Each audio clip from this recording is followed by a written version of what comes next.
With the help of initiatives to reduce the stigma around mental health, more people are starting to share when they're struggling. We spoke with local psychiatrist Dr. Ashok Bhattacharya to find out the most helpful way to respond when someone shares with you that they're not okay. I would thank them for being honest, if that's how they're feeling, and say, thank you for sharing. It's really value to me that you told me that. And can you tell me what feelings you're having? Because a lot of people who are actually burnt out and telling somebody about it, they just want to vent. So if you think about it, a lot of burnout groups that are now happening are vent groups.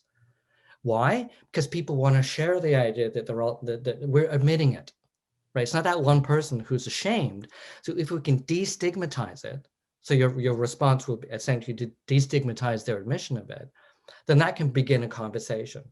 You might even say to yourself, well, I remember I had a time just a few years ago when I was just really hanging on by the edge and I did this and this. And once people get together and admit their burnout, they can get together and think tank on solutions.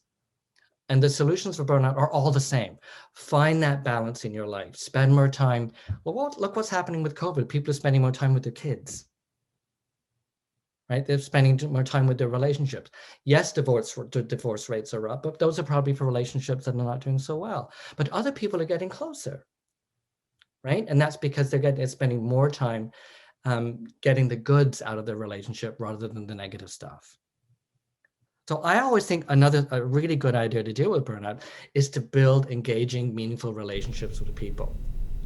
With online schooling and the uncertainty caused by the pandemic, children and youth are also struggling. He shares some ideas for helping your kids if they're showing signs of burnout.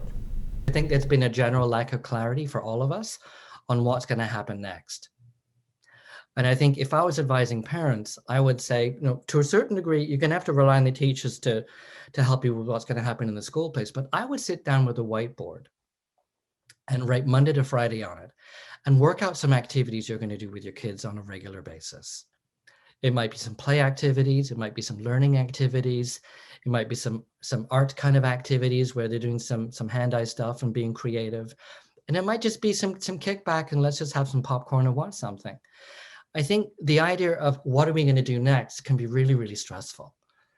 And if you can work on and having like an agenda, maybe make just a whiteboard in the house or a chalkboard or maybe not a piece of paper that gets lost somewhere, but something that's obvious, then the child can say, look, mommy, look, daddy, this is what we're doing tomorrow.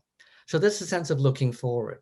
A huge thing that's happened with the pandemic is people have stopped looking forward because they're stuck. Right? And whenever there's a trauma, people they even want to kind of run away from the trauma, or they get frozen and they get stuck. So that forward-looking planning kind of part of their self gets frozen as well. That's why I'm telling everyone that I can, try and plan what you're going to do after COVID. Try and plan what you're going to do next week. Try and plan what you're going to do tomorrow. So if you have it, whether you stick to it or not, you're actually engaging the idea of tomorrow. What does that do? It amplifies your sense of hope.